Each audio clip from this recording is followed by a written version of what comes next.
আসসালামু আলাইকুম প্রিয় এইচএসসি পরীক্ষার্থী শিক্ষার কৌশল ইউটিউব চ্যানেলে তোমাদের সবাইকে স্বাগতম। আজকে আমি তোমাদের পরীক্ষার সমসাময়িক বিষয় এবং নতুন আপডেট নিয়ে আলোচনা করব। তো সেই আপডেটগুলো জানতে হলে অবশ্যই ভিডিওটি না টেনে পুরোপুরি দেখার চেষ্টা করবে। তো চলো বন্ধুরা, এই শেষ সময়ে তোমাদের আর সময় নষ্ট না করে ভিডিওটি শুরু করা যাক। গত 3 দিন ধরে কিন্তু সারা বাংলাদেশে ভারী বৃষ্টিপাত সহ বিভিন্ন জেলায় কিন্তু বন্যা পরিস্থিতি খারাপ হচ্ছে। তো এর মধ্যেও কিন্তু তোমাদের এইচএসসি পরীক্ষা চলমান রয়েছে। তো এই এইচএসসি পরীক্ষা চলমান থাকার কারণে বিভিন্ন জেলার শিক্ষার্থীরা কিন্তু অসুস্থ হয়ে পড়ছে এবং তারা কিন্তু পরীক্ষা দিতে পারছে না। যারা বাংলা প্রথম পত্র পরীক্ষা দিয়েছিল বৃষ্টিতে ভিজে, তারা কিন্তু অনেকেই এই জ্বর এবং ঠান্ডা লেগে কিন্তু বাংলা দ্বিতীয় পত্র পরীক্ষা দিতে পারেনি। খুবই খারাপ পরিস্থিতি বিরাজ করছে তোমাদের এই এইচএসসি 2024 ব্যাচের উপর। তো আমি মনে করি যে তোমরাই হতভাগা এইচএসসি পরীক্ষার্থী, যাদের বেলায় কোনো প্রকার কোনো ছাড় দেওয়া হচ্ছে না। বন্যা, বৃষ্টি এবং বিভিন্ন প্রতিকূল পরিস্থিতির মাধ্যমেও তোমাদের কিন্তু এই এইচএসসি পরীক্ষা নেওয়া হচ্ছে। শুধুমাত্র সিলেট বোর্ডের পরীক্ষা কিন্তু স্থগিত করেছে বন্যার কারণে।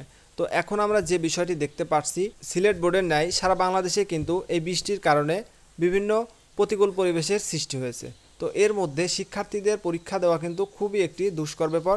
তারা কিন্তু গাড়ি পাচ্ছে না এবং বিভিন্ন উপায়ে আসছে কিন্তু ভিজে। এই ভিজার কারণে তারা কিন্তু অসুস্থ হয়ে পড়ছে, বাড়িতে পড়াশোনা করতে পারছে না, তারা কিন্তু একটি খারাপ রেজাল্টের মুখোমুখি হচ্ছে। তো আজকে আমি একটা নিউজ দেখলাম যে শিক্ষার্থীরা এই এইচএসসি পরীক্ষা দিতে গিয়ে অসুস্থ হয়ে হাসপাতালে ভর্তি আছে এবং সেই হাসপাতালের বেড থেকে কিন্তু তারা বলছে যে আপনারা সবাই আমাদের জন্য দোয়া করবেন, আমরা যেন পরীক্ষাটি দিতে পারি। তো দেখো, এই যে খারাপ পরিস্থিতি, যে হাসপাতালের বেডে পর্যন্ত যেতে হয়েছে এই এইচএসসি পরীক্ষা দেওয়ার জন্য। কেন শিক্ষামন্ত্রীর নজরদারিতে কি এই বিষয়টি আসছে না? তারা কি কালা চশমা পরে আছে? দেখো, দেশের যে কয়েকটি পাবলিক পরীক্ষা আছে সেখানে কিন্তু সম্পূর্ণ তোমাদের টাকা নিয়ে কিন্তু এই পরীক্ষাটি নেওয়া হয়। এখানে কিন্তু সরকারের কোনো অর্থ থাকে না, কারণ তোমাদের যে ফর্ম ফিল আপ হয়, ফর্ম ফিল আপের সময় কিন্তু তোমাদের খাতা কিংবা তোমাদের পরীক্ষার্থীদের জন্য যে ডিউটি অফিসার যিনি আছে তাদের যে একটি খরচ, সমস্ত টাকা কিন্তু এই শিক্ষার্থীদের কাছ থেকে নেওয়া হয়। তারপরেও কেন তোমাদেরকে এই জোরপূর্বকভাবে পরীক্ষা নেওয়া হচ্ছে, সেই বিষয়টি আমার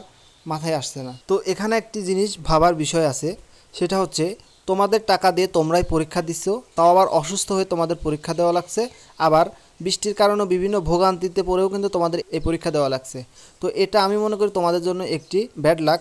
কারণ দেখো, বিগত বছরগুলোতে যারা পরীক্ষা দিয়েছে সবাই কিন্তু সুবিধা ভোগ করেছে। তোমাদের এই 2024 ব্যাচের শিক্ষার্থীরাই কিন্তু সমস্ত অসুবিধা ভোগ করছে। তো তোমাদের এই এইচএসসি পরীক্ষা কিন্তু জায়গায় জায়গায় স্থগিত করা হচ্ছে, একবারে কিন্তু সারা বাংলাদেশে স্থগিত করা হচ্ছে না।